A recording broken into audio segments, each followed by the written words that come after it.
you basically knowing my ideology, and basically you knowing me knowing yours, you can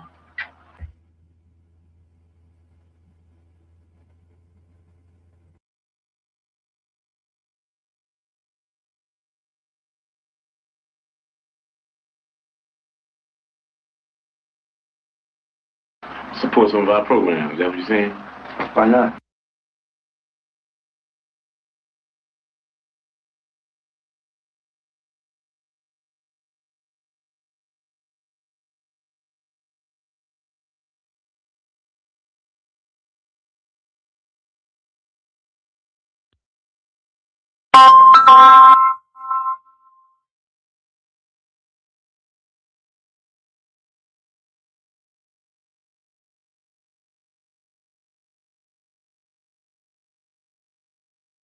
And you believe in programs like the Breast for Children program and free health clinics? Right on, brothers? We believe they're good things. Uh-huh. As a focal point to organize their mothers and fathers. Uh-huh. Peace. Mm-hmm. There's no educational program here? That's come out of the social action thing. You know, you set that up, but I mean, we can't put everything on one piece of paper. What about this bank? Credit union? Mm-hmm. Credit union. Credit union, my brother. Is a bank. Are you hip to credit unions?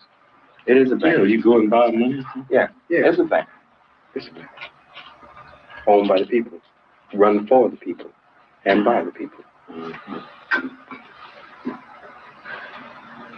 What will money be given out to people for? Well, the people would decide that. You want to buy, you know, whatever, you know, the people in the community decide. You need some living room furniture, maybe? You need a car, maybe? See, the thing is with me, you dig, I need to know some more about it. I wish you had some more literature about the educational thing here.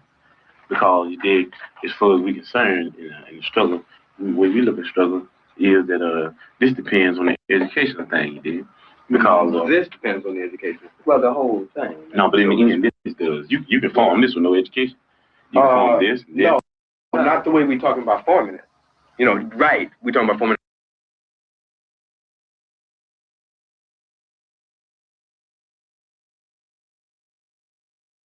Right. You know, it's not on the paper. We didn't write it on the paper.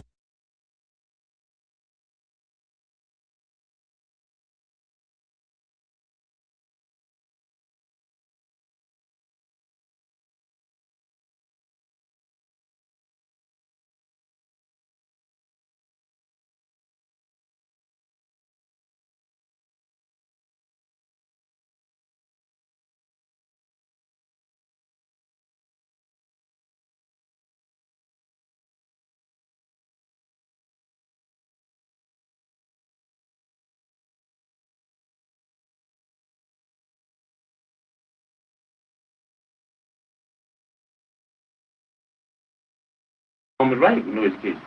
No. Let me give you an example. Jomo Kenyatta formed the excellent revolution with no education. And on the end thing, Jomo told the motherfucker, I said, well, you know, you can educate, hate the enemy, but I'm your brother, I'll help you lead the revolution, now I'm gonna oppress you. Another example, Papa Doc in Haiti. Papa Doc in Haiti hated everything white. Man, you couldn't put this white paper in front of Papa Doc's face, but he moved all the white people out and he took over and be oppressed. He did, cause of no education. And the people that had been educated, they just said that we don't hate the motherfucking white people, we hate the oppressed.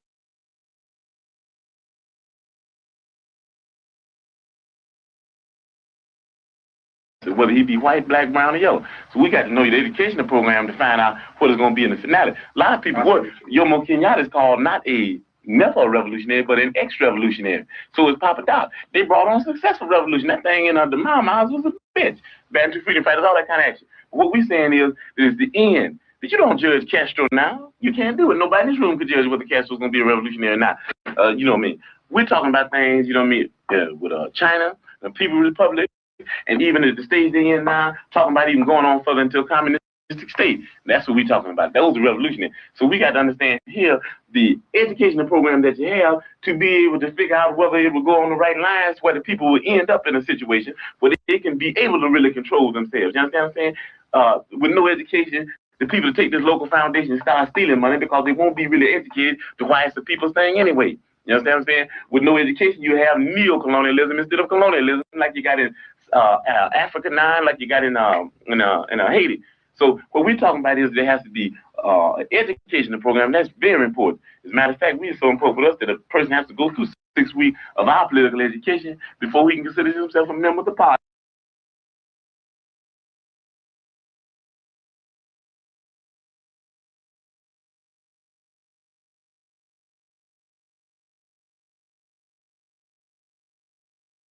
Able to even run down ideology for the party. Why? Listen to this part here carefully.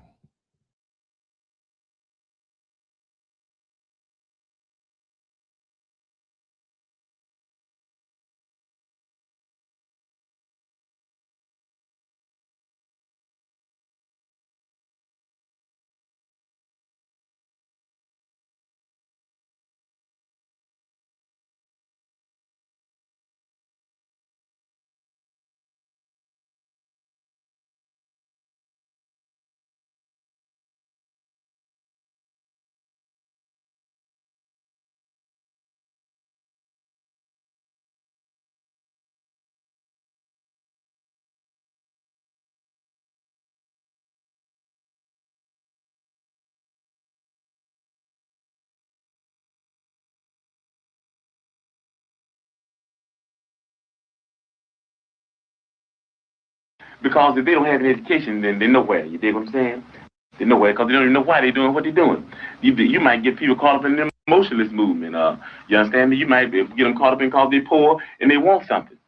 And then if they're not educated, they want more. And before you know it, they'll be capitalists. And before you know it, we have Negro imperialists.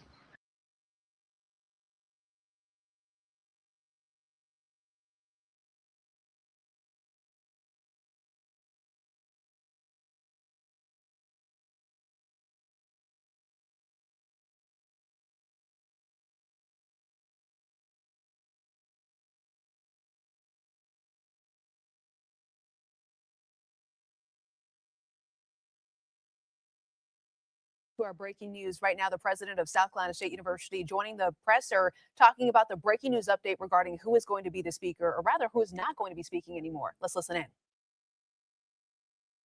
For you all, and this time it was the vice president, Rejoice Anali, Courtney Johnson, and Princess. So I've had 2 conversations with student leaders. I also on yesterday, during my cabinet meeting, several of you were downstairs.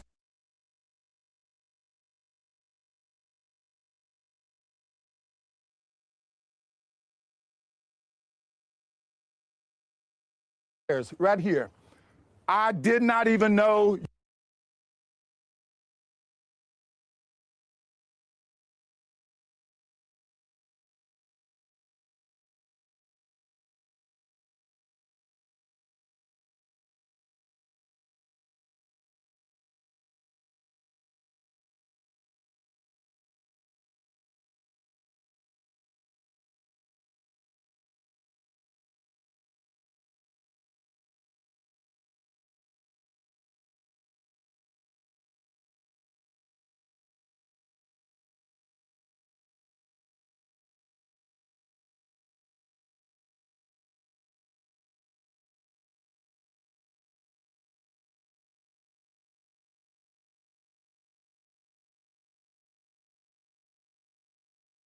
you were in the building.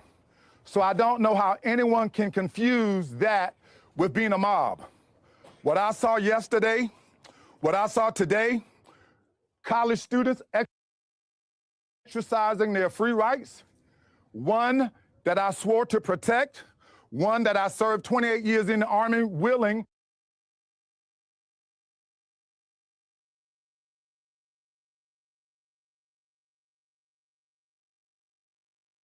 to give my life for. So how someone can confuse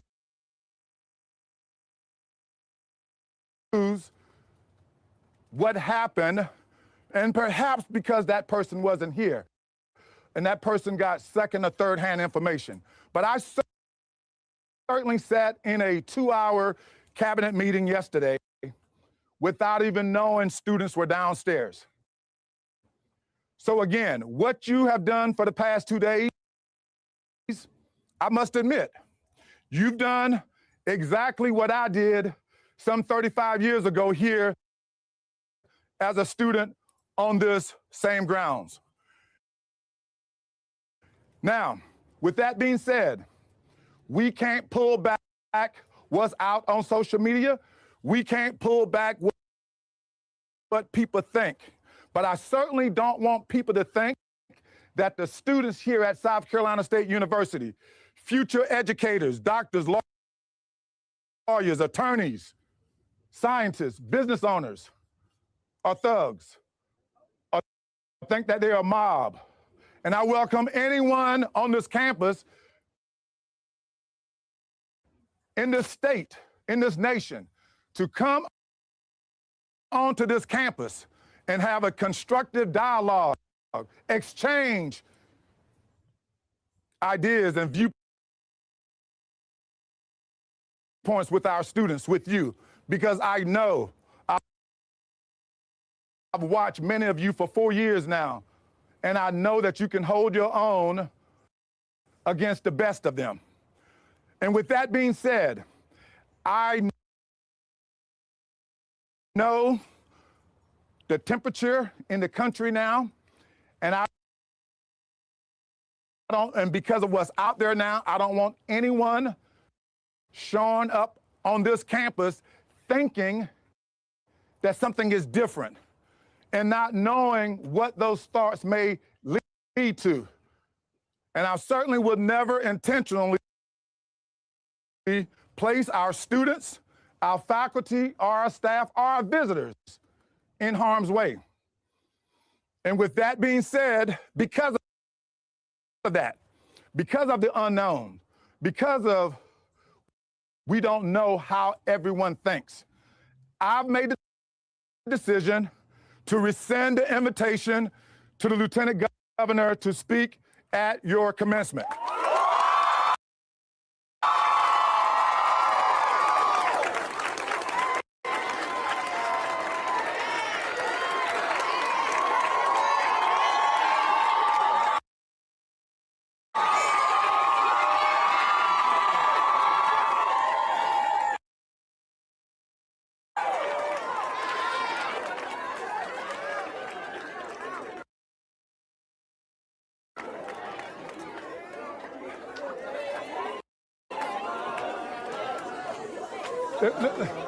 Hold on. Now, we're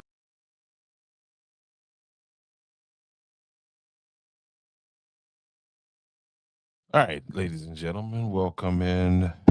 Sorry about that. I gotta fix whatever streaming issues I'm having right here. But welcome into Andrew's podcast. That is what I was trying to play. The first video was Mr. Fred Hampton, and Fred Hampton is a short piece. I definitely suggest that you go and check it out online. Fred Hampton was a young man from Chicago who was a member of the Black Panther Party. And in that piece, he was talking about the importance of education when it comes to building people up politically. When you start to get people to engage in politics, you want to have an education plan in place. He even said in that piece that but back then, before you could go to the call yourself a Black Panther, you had to go through the party training program, basically, before you could to understand what you were talking about, because the importance is that you know what you're talking about and know why you're talking about it, as opposed to getting caught up in the in an emotionalist movement. And so, you know, what I'm thinking about this situation that is unfolding right in front of us is that South Carolina State, in my opinion, given some information that I've been looking into, given how funding works and all that, I'm gonna give you what I think about this. South Carolina State made a long range mistake. You don't have to agree with Lieutenant Governor Pamela Yvette.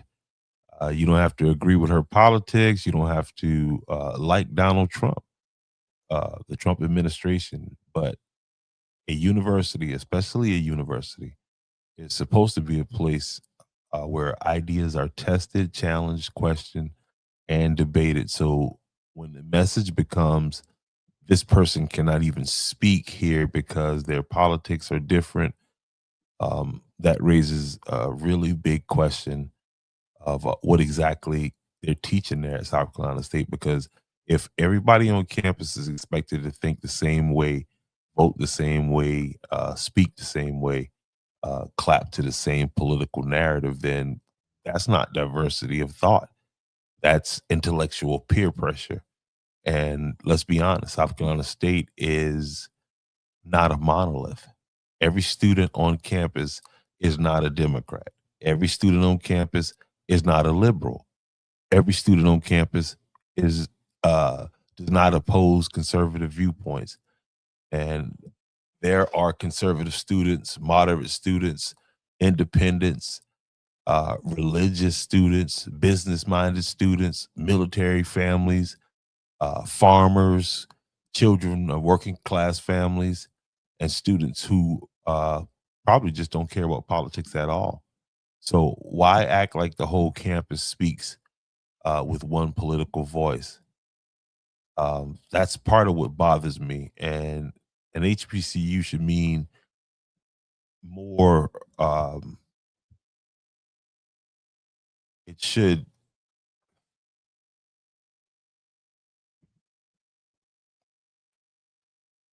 not only mean one political opinion is allowed. Historically, Black colleges were actually built by Black people who were once excluded from rooms of power and education. So how do we honor that history by turning around and creating a new room where only approved opinions are allowed? Now, when it comes to the funding that this lady made about the HBCU funding, we need to be factual, right? Because a lot of people like to throw out there is that Trump, and I used to say the same thing, Trump, he did sign permanent HBCU funding through what was called the Future Act, which allotted more than $255 million a year to HBCUs. His administration also announced major HBCU funding increase. But if somebody says to you that the Trump administration was the biggest contributor to HBCUs, that's not actually factual. Okay. Again, they did they announced a funding increase, but like I said, if they're saying that it's the biggest HBCUs funding ever, that needs context, because the Biden administration actually reported over 16 billion. Later, the number went to $17 billion in total HBCU support. So the truth is kind of in between all of that. So, but you know, I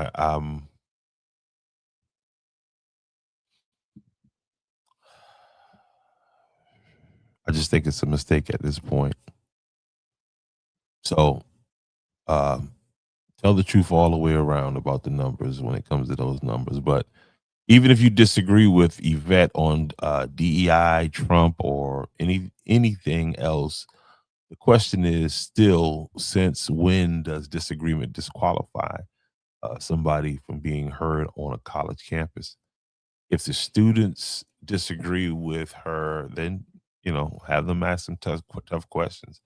Challenge her peacefully if you want, but write some op-eds and all this other stuff, but to create the impression, and that's what the impression is, because I don't think self-awareness is really, I don't think it matters right now. I think it's just emotional. This is what is driving the press right now, and here we go. But you don't want to create the impression that the university is afraid of a viewpoint, because once the university starts measuring speakers by political comfort instead of civic values, it stops looking like higher education and starts looking like a groupthink university. And here's the dangerous part. If everybody is puppeting the same talking points, then who's actually thinking? Because that's not diversity. That's not courage, and it's definitely not education. That's political. That's what you call a political echo chamber. Wearing a cap and gown. So I'm definitely interested in seeing how this plays out.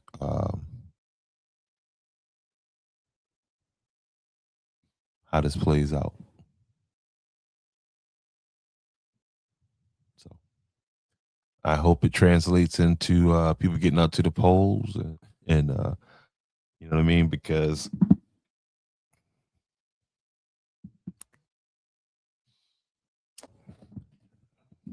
it's just kind of the irony. So yeah, I think long range, I think this is going to be a big mistake. I think it's going to hurt the school and funding moving forward. This lady Yvette has already started to use this as a campaign, as campaign fodder.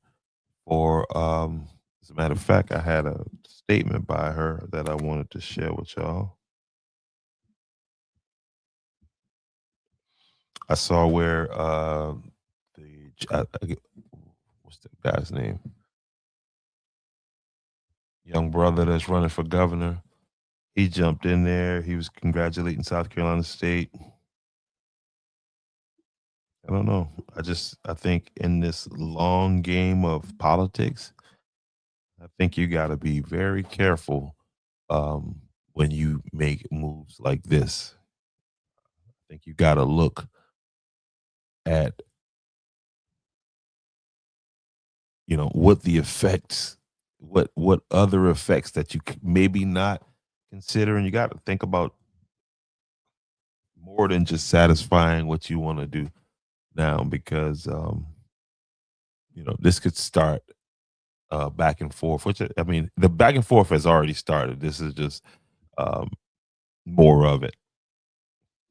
So,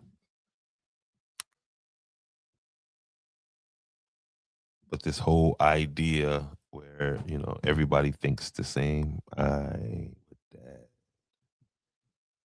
don't trust none of them at this point. Left, right, none of them. They both lie. Trump's a damn liar. I know some people that it's not a good look right now. And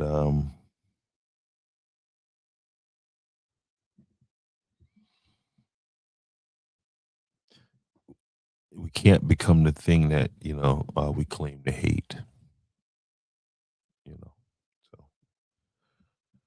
But I was supposed to find something to read to you guys. Sorry.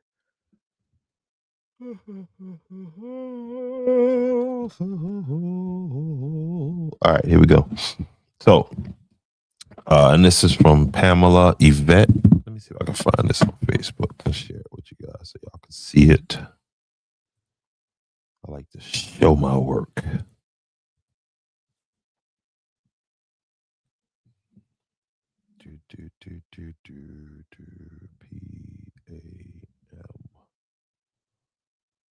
Pamela Yvette.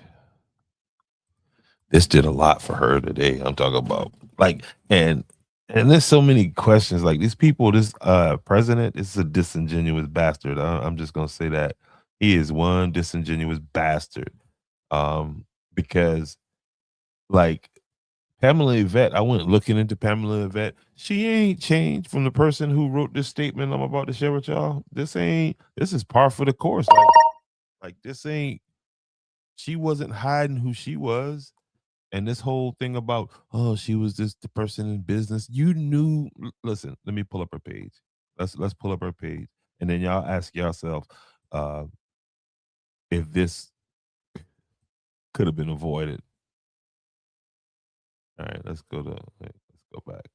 I want to pull up her page first, so we can see if whoever was doing the vetting to get this speech done, like who thought this was a good idea. At what point, when her name came up, her name just who were the other candidates? That's who I want to know. Who was the other candidates? Lindsey Graham and who else? Sean Hannity. Who were the other candidates?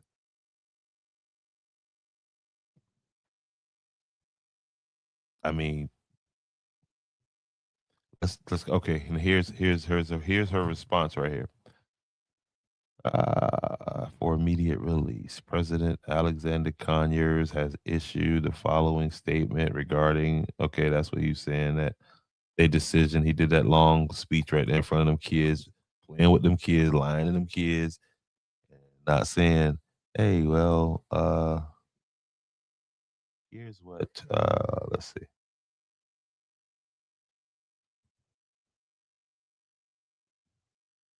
Well, I was at the White House today. I heard about what's happening on the campus of SC State University. Let's be clear. Facts trump feelings in the real world.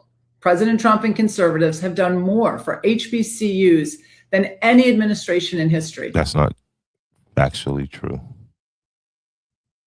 I must be doing something right because woke mobs are coming after me for being a Woke champ. mobs, and this is what people were saying.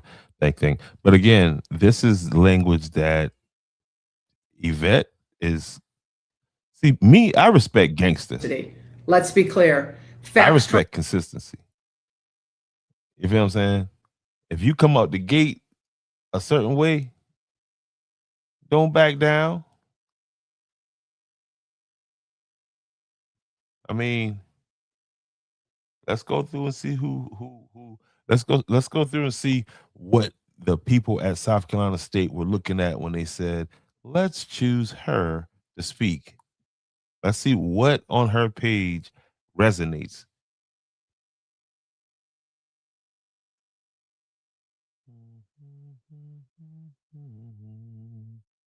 It's back in April 22nd. Debate victory, she claimed. Contrast tonight could not have been more clear. Keep South Carolina winning. Let's see. Tune in tonight. She had a debate. South Carolina GOP. Okay. Let's see here. And they said something about her business acumen. I mean, she's running for governor. Come on, man. In a political, like, really? It says here, page politician. Don't say nothing about businesswoman. Let's go to PamelaYvette.com. Share this tab instead. Let's see what the people at South Carolina State possibly missed. This is her. I'm talking about, she got Trump in the center. Governor Henry McMaster. You can donate down there. Let's see what some of these slogans are right here. This is not just my campaign. This is our movement. A movement that started when we decided South Carolina would lead, not follow. A movement that became stronger when President Donald J. Trump returned to the White House. A movement that will achieve victory when we win this election. As Lieutenant Governor, I've been proud to stand with Governor McMaster every step of the way, fighting to ban sanctuary cities, defending law enforcement, protecting life, and delivering the largest income tax cut in state history. We've proven that conservative leadership works. And now I'm ready to build on that success as South Carolina's next governor. This was a play. This Alan, who, I mean, and I'm saying Alan Walter, the guy who's running against her, I didn't like this. Because, yeah, it was bad press, but it was good press for her. You got to know how these things play out politically. I've been with you from the beginning. I've been with President Trump from the start. And I've been fighting for conservative values every single day as a mother, as a businesswoman, and as your lieutenant governor. What we've seen with President Trump, we can experience in South Carolina because experience, courage, and conservative principles are what it takes to deliver real results. We would like to receive updates. I mean, would you like to receive updates on Pamela? And let's go through here and see what inspired them at state to choose her as a leader. I mean, they did that as a favor, seems like, because it helped politically. Let's see what Pamela's about. Pamela Yvette is the 93rd Lieutenant Governor of South Carolina and serves with Governor Henry McMaster as the first female Republican Lieutenant Governor in the state's history. As Lieutenant Governor, Yvette proudly stood with President Trump championing his America First agenda to slash red tape and harmful regulations, secure our borders, and to make America safe again, crack down on violent crime in our streets, and unleash American energy to decrease costs for South Carolinians. You didn't do a damn good job with that because the gas is a damn 91 cents higher since you some bitches got in office. And that's just the truth there, Pamela. All right, as Lieutenant Governor, let's see. What does it say about South Carolina State, though, is what I'm trying to say. Issues. Putting South Carolina first. Let's see. And I mean, come on now. Like, he's sitting there saying, you know, you're referring to them as a mob. She rolled with Trump. That's how Trump talk. What are you talking about? You know that's how my dog talk. Foolish. Y'all pretending like it ain't. Cut that. For real, cut it out. Like, share, follow.